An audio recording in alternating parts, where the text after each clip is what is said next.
Hi, kids. It's Mr. Larry, and I've got another story for you. And hey, there's going to be some Spanish in this. Do you speak Spanish? I'm trying to learn Spanish, but you'll have to forgive me if I don't pronounce things right. I'm trying, and I'll get better. And I hope that you speak Spanish too, or maybe some other language, or maybe even more than one other language. Wow. Anyway, the more languages we've got, the more interesting life is going to be forever. The more people from all over the world you can talk to. So, without anything else, let's get into the story. It's called After a While, Crocodile. And I bet you know how that goes, where that came from. See you later, alligator. After a while, crocodile. Yeah. Well, here's a book called After a While, Crocodile. It's by Dr. Brady Barr and Jennifer Keats Curtis. I'm guessing that Dr. Brady Barr isn't a medical doctor, but rather a scientist. Wow. Let's find, maybe, I don't know, maybe we'll find out, maybe not. The illustrator, the person who did the pictures, is Susan Detweiler. Okay, remember, there'll be some Spanish in here and some really interesting pictures, photographs and drawings both. Let's read together.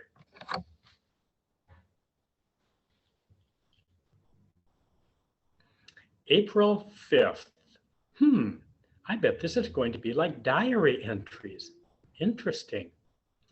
April 5th. From his baby pool, Chefe sees me. I named him Chefe because he seems to be in charge of the others. Chefe means boss in Spanish. Am I pronouncing that correctly? Maybe you know, maybe you speak Spanish. In any case, I'll keep reading. And look, there he is in the pool, and she's feeding him. And then there's a photograph of the real little guy. Wow. Okay, I'll read. My little crocodilo gazes up. He opens his mouth. Wah, wah, wah. I don't know. Do you speak crocodile? Am I pronouncing that correctly? I don't know. I can speak duck, but I can't speak crocodile very well yet. Well, Chefe looks and sounds like a baby dinosaur. Careful of his sharp teeth, I drop a piece of pollo, chicken. Chefe quickly lunges forward. My little reptile hungrily gulps the meal, swallowing it whole. Muy bien, I whisper to my crocodile.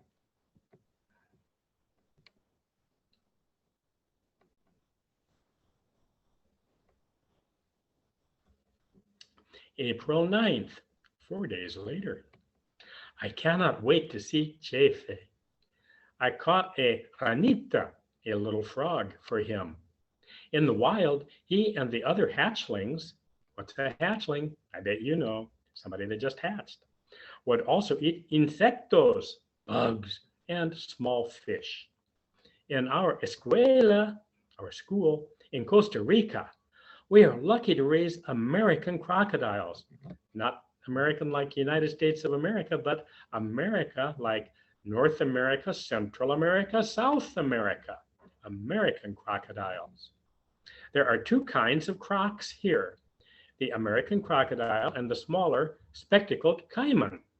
The caiman gets its name because it looks like it is wearing spectacles or eyeglasses. Unlike the caiman, the crocodile is a threatened species. We are protecting them. That way, hopefully, they will not become extinct like the dinosaurs.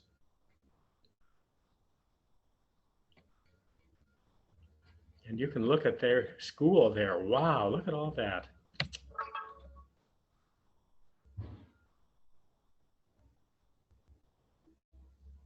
April 11th.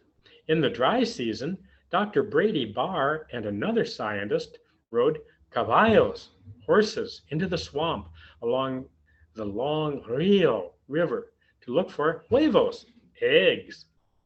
Crocs lay their eggs in sand close to the water, but not too close or they will get flooded. Caimans build mound nests that stick up from the land. Those are easy to find. Crocs dig holes in the sand, not something easy to find. In the swamp, Dr. Barr found a nest with 50 eggs in it. He only took 12, one for each of us. He left the rest of the eggs for the mother crocodile. He carefully covered the eggs with moist soil and put them in a wooden crate so he could bring them to our school. We put them into the incubators we had built with boxes and light bulbs. The incubators help keep the eggs warm and safe. And there's a picture that shows what the nest looked like, the two different kinds.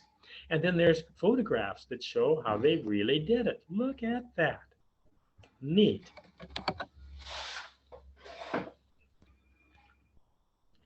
We waited 78 days for our babies to hatch. Now, Dr. Barr and the rangers are teaching us about crocs and how to safely share water and land with them. I am glad that I get to head start my Crocodile. I will take care of Chefe until he can be released back to his river. Wow, fun. Look at all of that. Here comes out of the egg. Woo, hi, guy.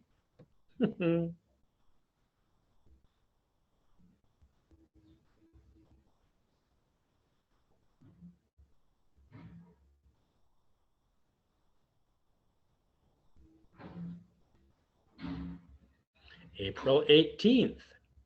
Some people think crocodiles are monsters. I know this isn't true. Not everyone likes crocs, but we need them. They are a keystone species. What does that mean? Well, look over there at the top of the page on the other side there. In a building, a keystone is a big, important stone that holds all of the other stones in place. If you take away the keystone, the whole building could collapse. And see, there's that arrow pointing to the keystone of that building's arch. If you pulled that out, pulled it up the top and away, those other pieces would start falling down into the middle, and pretty soon the whole place would go down. Yow. Wow. So crocs are like that in the animal world. If the crocs go away, all the other species are in trouble. Let's find out more. Crocs are a keystone species. They help support the other living things in the ecosystem. Ooh, there's a word for you. Let's think about ecosystem. Ask somebody if you don't know that one. Crocs dig burrows to escape the heat. Other animals, like turtles, sometimes share these underground caves. Little crocodiles are food for lots of animals. When they get big, crocodiles help keep other animals' numbers from getting too large by eating some of them. So they keep things in balance.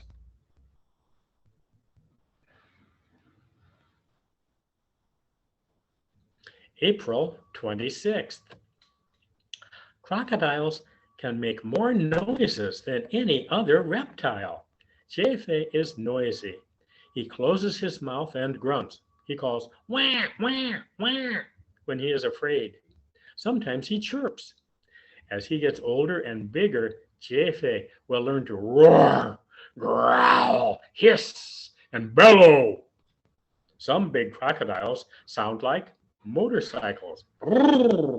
Golly, I've never heard that. Have you?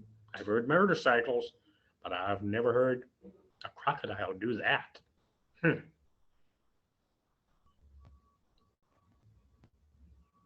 May 1st. Chefe is growing fast. Today my crocodilo measured 45 centimeters, 17.7 inches, almost 18 inches from snout to vent, and 22 centimeters, 8.7 inches, almost 9 inches from vent to tail. The vent is where the tail starts, where it hooks onto the body. We take two measurements so that we know how long our crocodiles are with their tails and without their tails. Sometimes hungry birds, fish, and snakes bite off crocodiles' tails when they're little. Unlike many lizards, crocs' tails don't grow back. I think about the crocodiles in the wild. Jefe has a better chance of survival because I take good care of him. In the swamps, crocs' eggs can become too wet from a flood, so the eggs never hatch. Mapaches, raccoons, lagartijas, lizards, and pichotes, animals that look like raccoons with long noses and skinny tails, they like to eat crocodile eggs and baby crocs. Ooh.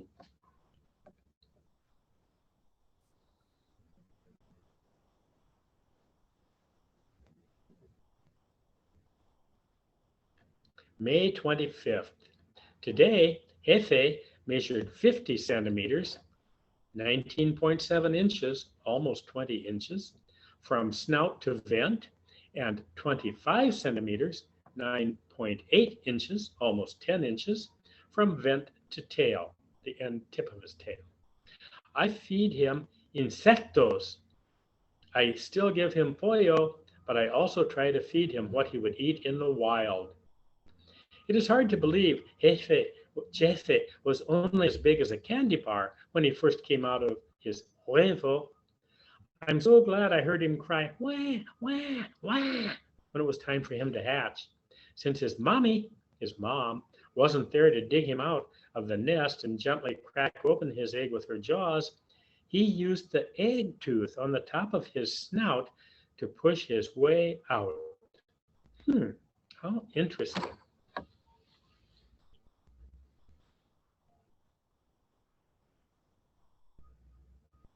June 3rd. I took a picture of Jefe's webbed feet today.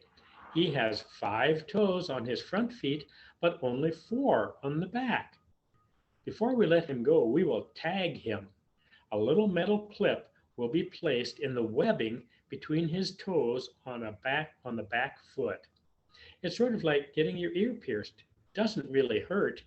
That clip means that scientists can identify Jefe. If he's recaptured, they can determine how much he has grown.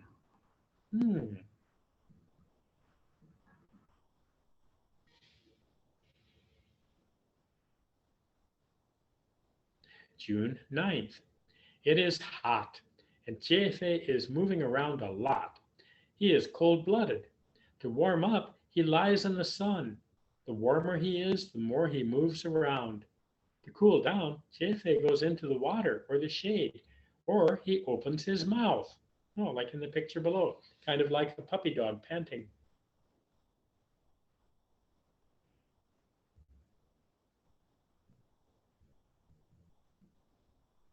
June 13th. In just a few days, it will be time for Jefe to go back to his Rio.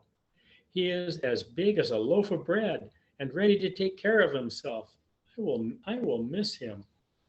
Hmm. Hmm.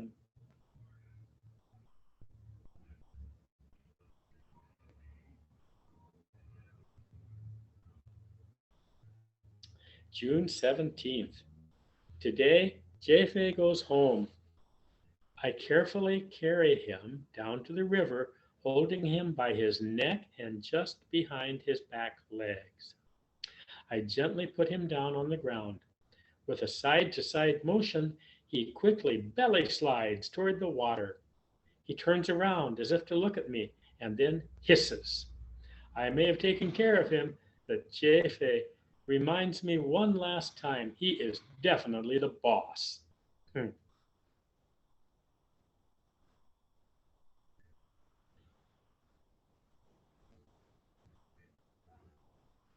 Adios, Jefe. Yeah, he's in his home now. See you later. After a while, Crocodile. Well, that's the end of this story. And you can always find out more by doing some research on your own, looking for pictures and facts, ever so many places to find them on the internet and in books, maybe even magazines, maybe asking people you know. But in any case, have fun, read when you get a chance, and think about nature every chance you get. I hope you're doing really well. I hope you're taking good care. And I hope you'll come back and read some more with me again soon. Bye bye. See you later. After a while, Crocodile.